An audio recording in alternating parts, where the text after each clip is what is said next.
Pastor خالد احمد ناز تھوڑی ہی دیر میں ہمارے ساتھ خداوند کا کلام شیئر کریں گے۔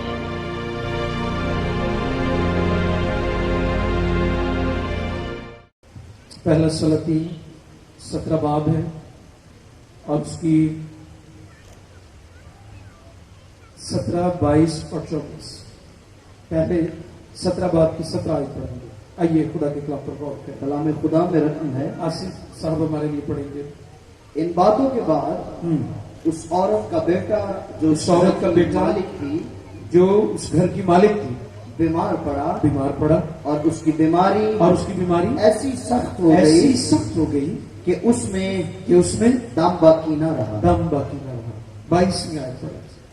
اور خداوند نے ایلیا کی فریاد سنی اور لڑکے کی جان اس میں پھر آ گئی اور وہ جی اٹھا۔ ہلیلویا۔ 24 میں آئے۔ تب اس عورت نے ایلیا سے کہا اب میں جان گئی کہ تو مرد خدا ہے اور خداوند کا جو کلام تیرے منہ میں ہے وہ حق ہے۔ پاک کلام کے پڑھے اور سنے جانے پر خدا کی الہی برکت سب کے آمین۔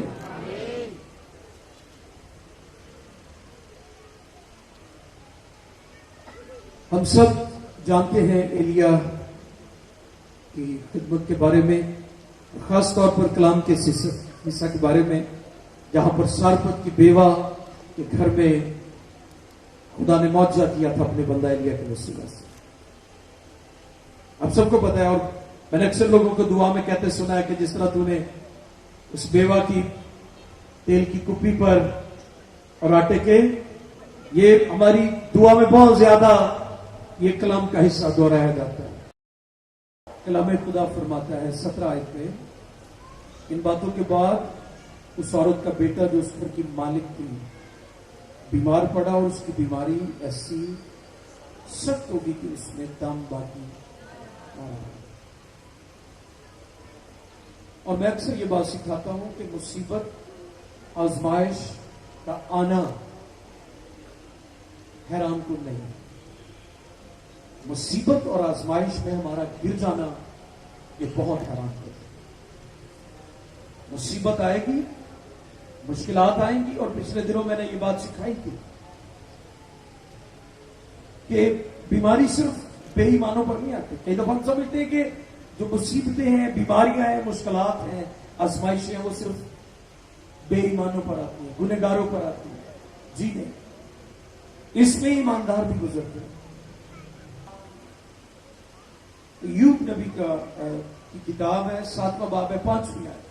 جی پر جیسے چنگاریاں یہ ہے جی، اوپر ہی کو اڑتی ہیں، پر جیسے چنگاریاں اوپر ہی کو اڑتی ہیں ویسے ہی انسان دکھ کے لیے پیدا ہوا ہے۔ ہمیں کبھی بھی جب مشکلات آتی ہیں اس پر حیرانگی کا اظہار نہیں کرنا چاہیے۔ میں نے کچھ لوگوں کو یہ کہتے سنا ہے کہ میں نے تو خدا کا کچھ بگاڑا بھی نہیں ہے۔ اکثر لوگوں کے گھروں میں جب ڈیتھ ہوتی ہے، ایسی موت واقع ہو جاتی ہے جس کو ہمارا ذہن قبول نہیں کر رہا ہوتا، تو ہم فوراً اپنے خدا کو جو ہے وہ کوسنا شروع کر دیتے ہیں، الزام دینا شروع کر دیتے ہیں۔ اپنے خدا کو ہم کہتے ہیں کہ اے خدا، تو نے ہمارے لیے یہ حالات کیوں پیدا کیا، کیوں ہم دکھوں میں سے گزر رہے ہیں، کیوں ہم سفر کر رہے ہیں۔ لیکن آپ اس چیز کو ذہن نشین کر لیں۔ ایوب کیا فرماتے ہیں؟ دوبارہ آصف اس حوالہ کو پڑھ دیجیے پلیز۔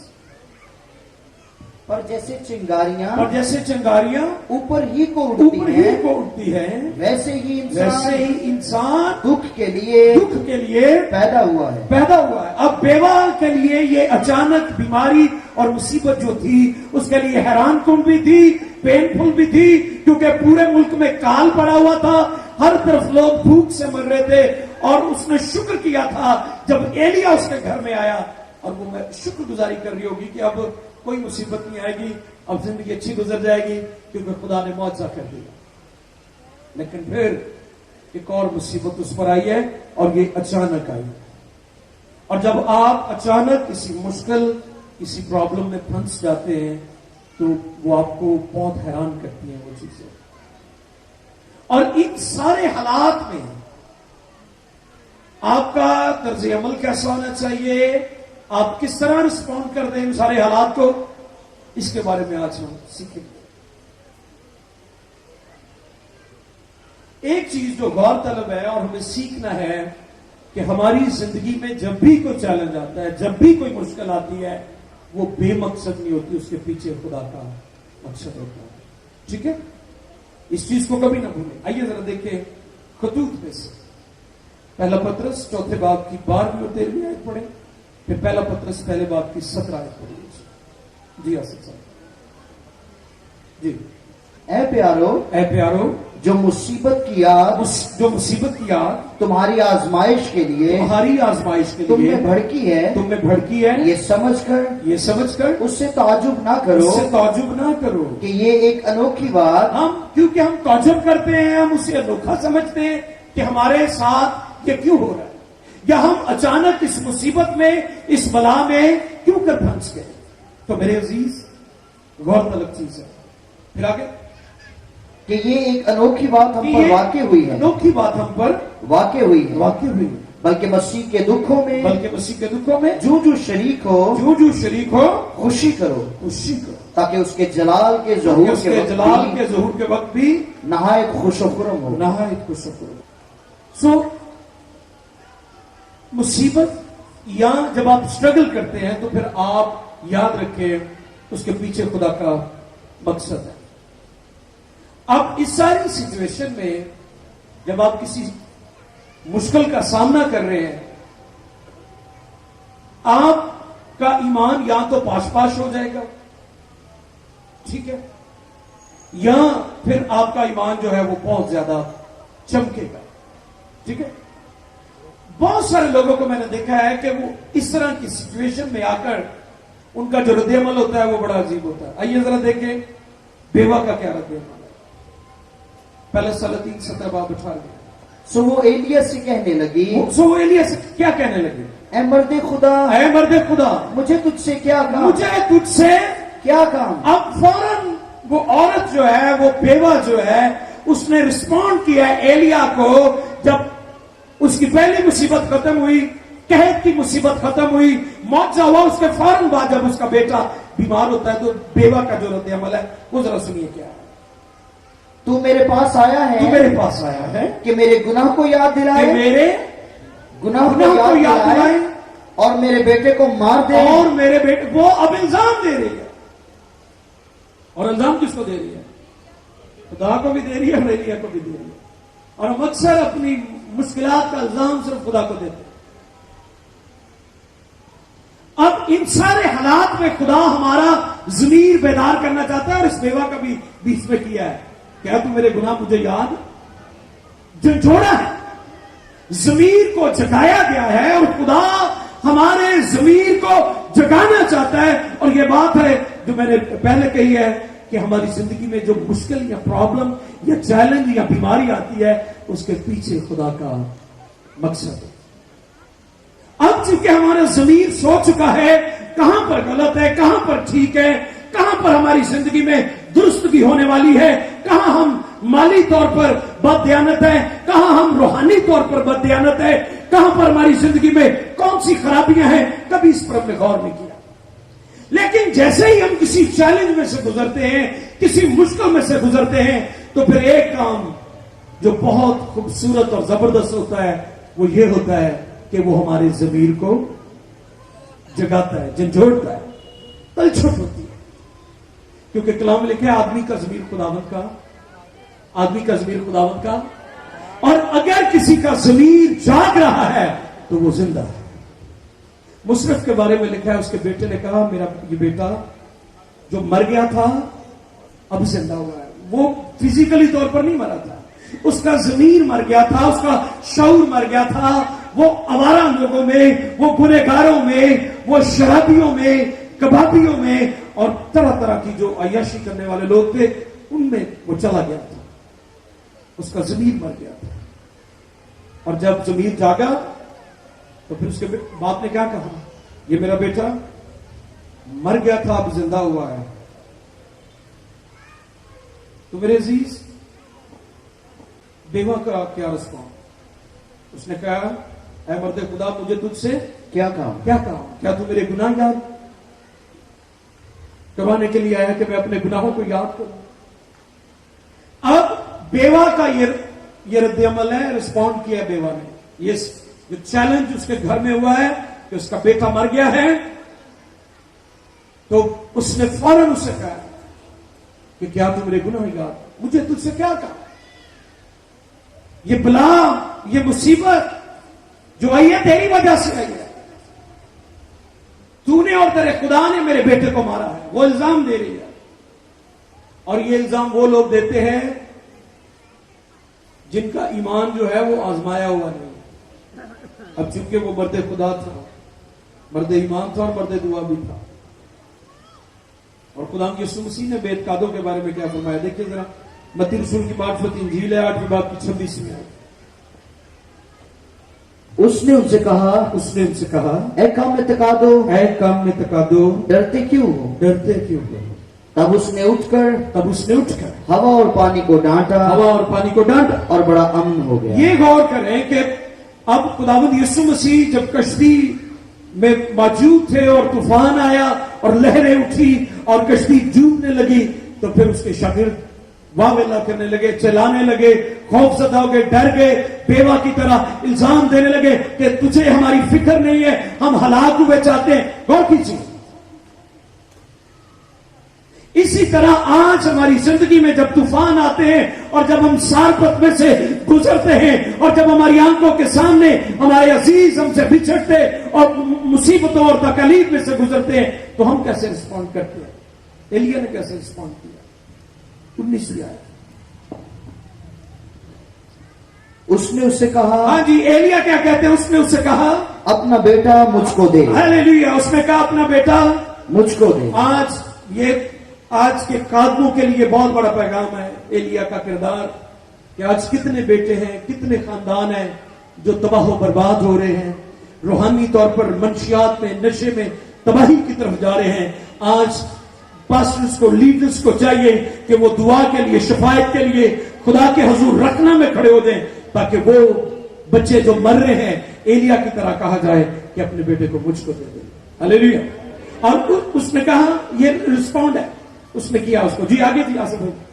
اور وہ اسے اس کی گود سے لے کر اس کو بالا خانہ پر، اور اس کو کہاں پر لے گیا؟ بالا خانہ. یہ وہ جگہ تھی جہاں ایلیا ٹھہرا ہوا تھا، یہ وہ جگہ تھی جہاں وہ دعا کرتا تھا. اور پھر کیا کیا اس نے؟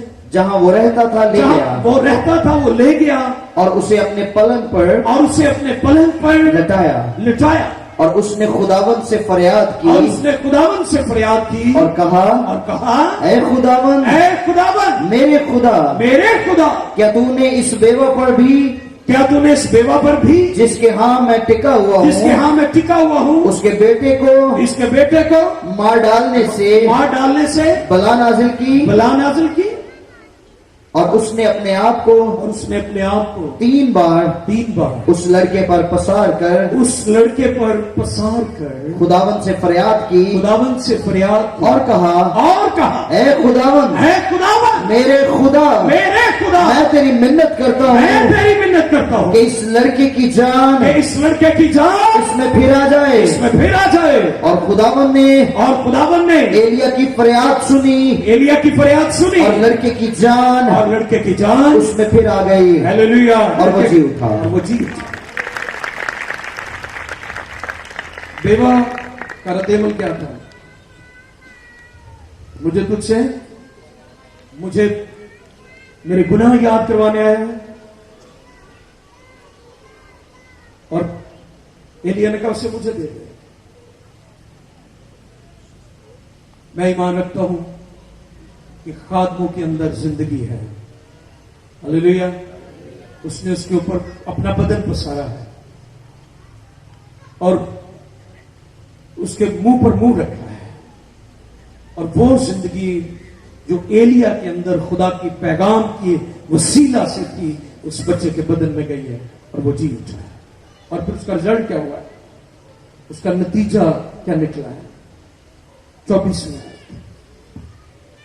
اور خداوند نے ایلیا کی فریاد اور سنی خداوند نے ایلیا کی فریاد اور سنی لڑکے کی جان اس میں پھر آ گئی اور وہ جی اٹھا 24 میں تب اس عورت نے ایلیا سے کہا اب میں جان گئی اب میں جان گئی ہلیلویا اب میں جان گئی کہ تو مرد خدا ہے. اب دیکھیں کہ جب لوگ ایمان سے خالی ہوتے ہیں، بے اعتقاد ہوتے ہیں، وہ پہلے معجزے کو بھول جاتے ہیں، دوسری پریشانی کے لیے شکوے شروع کر دیتے ہیں.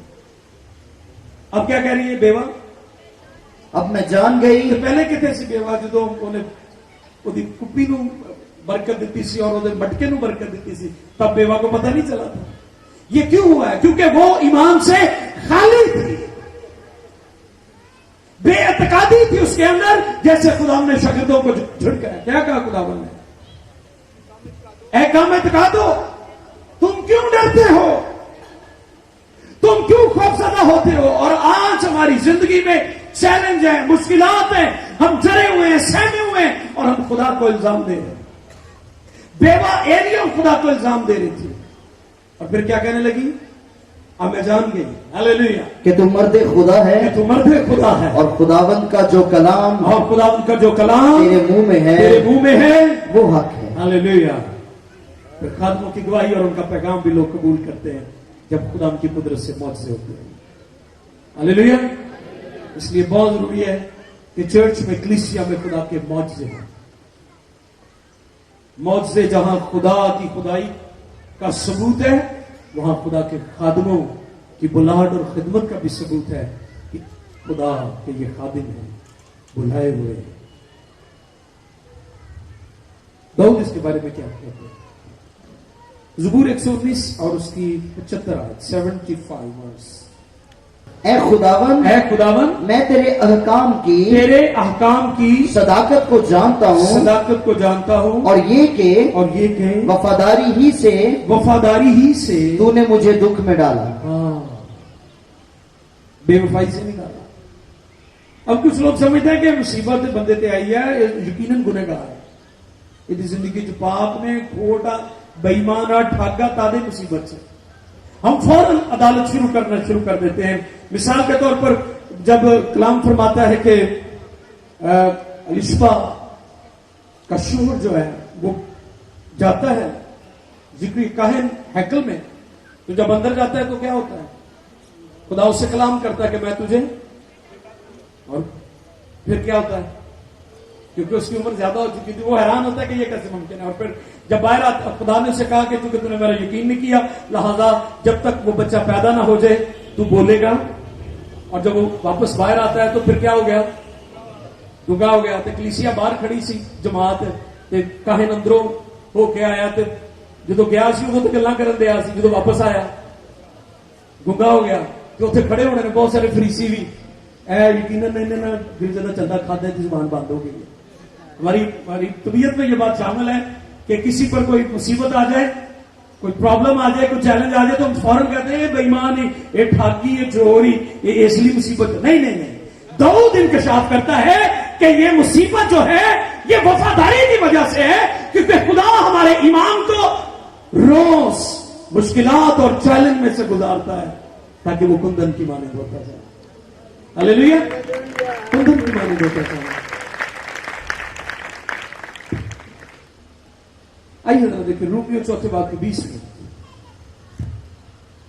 اور نہ بے ایمان ہو کر خدا کے وعدہ میں شک کیا بلکہ ایمان میں مضبوط ہو کر خدا کی تمجید. ہلیلویا. ایمان جو ہے وہ پرسکون رہتا ہے. اگر کوئی چیلنج آ گیا، بیماری آ گئی، بدروہوں نے حملہ کر دیا، مالی مشکلات آ گئی، کوئی مقدمہ آپ کے خلاف ہو گیا، کوئی مخالفت شروع ہو گئی، آپ کے اپنے آپ کے خلاف کھڑے ہو گئے، تو ان سارے حالات میں جس کے اندر ایمان ہے وہ پرسکون ہوتا ہے. وہ کیا ہوتا ہے؟ مجھے یاد ہے ہم پچھلے سال پارک سنار گئے تو ہماری جو چابی ہے نا وہ گم ہو گئی یا کسی کی پاکٹ میں رہ گئی اور ہم بھول گئے. ہماری ایک بہن ہے وہ بڑی ورڈ ہو کے ہوں کی ہوئے گا، میں کہ کچھ نہیں ہوئے گا، یہ تھے ہم پرسکون تھے. باقی کیوں پرسکون تھے؟ کیونکہ ہمارے اندر، اور جب آپ کی زندگی میں ایمان ہے تو پھر آپ پرسکون ہوتے ہیں. آپ کے چہرے پر جو جیسے لوگ ورڈ ہوتے ہیں, وریز نظر آتی ہیں, چہرے پر کوئی شک نظر آتا ہے, ہاں جی خوف نظر آتا ہے, آپ ابتری کا شکار ہوتے ہیں, افراتفری ہوتی ہے آپ کی زندگی میں. میں نے کئی لوگوں کو دیکھا ہے جب چھوٹی سی مشکل بنی تو وہ افراتفری کا شکار ہو جاتے ہیں, خاندان بکھر جاتے ہیں, ٹوٹ جاتے ہیں, میاں بیوی ایک دوسرے کا ساتھ چھوڑ جاتے ہیں. حالانکہ وہ کھڑے ہو کر کہتے ہیں کہ دکھ میں, مصیبت میں, تندرستی میں, بیماری میں میں اس کا ساتھ دوں گا, لیکن افسوس وہ ساتھ چھوڑ جاتے ہیں کیونکہ وہ ایمان سے خالی ہے. ایمان جو ہے آزمائش کے وقت پرسکون. ایلیا جانتا تھا لیکن بیوہ خدا کی مرضی سے ناواقف تھی. ایمان خدا کو وہ کام کرنے پر مجبور کرتا ہے جو انسانی لحاظ سے ناممکن ہے. ہلیلویا. جو انسانی لحاظ سے 19-20-21 پڑھ یہاں سے پہلا سلاطین 17-19-20-21. اس نے اس سے کہا اپنا بیٹا مجھ کو دے, اپنا بیٹا مجھ کو دے, اور وہ اسے اس کی گود سے لے کر اس کو بالا خانہ پر جہاں وہ رہتا تھا لے گیا, اور اسے اپنے پلنگ پر لٹایا, اور اس نے خداوند سے فریاد کی کہ اے خداوند میرے خدا, کیا تو نے اس بیوہ پر بھی جس کے ہاں میں ٹکا ہوا ہوں اس کے بیٹے کو مار ڈالنے سے بلا نازل کی, اور اس نے اپنے آپ کو 3 بار اس لڑکے پر پسار کر خداوند سے فریاد کی, اور کہا اے خداوند میرے خدا میں تیری منت کرتا ہوں کہ اس لڑکے کی جان اس میں پھر آ جائے. اور خداوند نے ایلیا کی فریاد سنی, اور لڑکے کی جان اس میں پھر آ گئی, اور وہ جی اٹھا. ہلیلویا. رومیو 10:11 پڑھیں. چنانچہ کتاب مقدس یہ کہتی ہے کہ جو کوئی اس پر ایمان لائے گا وہ شرمندہ نہ ہوگا. ہلیلویا. وہ شرمندہ اب کبھی نہیں ہوگی اگر آپ ایلیا کی طرح مرد ایمان ہیں. اس نے کہا ہے مرد خدا میں جان گئی کہ تیرا خدا زندہ ہے, اور جو تیرے منہ میں کلام ہے وہ حق ہے. تو خدا کے اس نے کہا راہ, حق اور زندگی میں ہوں. تو پھر خدا کی قدرت ظاہر ہوتی ہے جب آپ ایمان پر کھڑے ہو جاتے ہیں, جب آپ حالات کا مقابلہ کرتے ہیں. تو پھر ایمان کا پھل کیا ہوتا ہے؟ لڑکا جی اٹھا. 23 اور 24 پڑھیے. 23 اور 24 آخری حوالہ. تب ایلیا اس لڑکے کو اٹھا کر بالا خانہ پر سے نیچے گھر کے اندر لے گیا, اور اسے اس کی ماں کے سپرد کیا. اس کے سپرد کیا جی, اسے ماں کے سپرد کیا. اور ایلیا نے کہا دیکھ تیرا بیٹا جیتا ہے. تب اس عورت نے ایلیا سے کہا اب میں جان گئی کہ تو مرد خدا ہے, اور خداوند کا کلام تیرے منہ میں ہے, وہ حق ہے. آئیے سر کو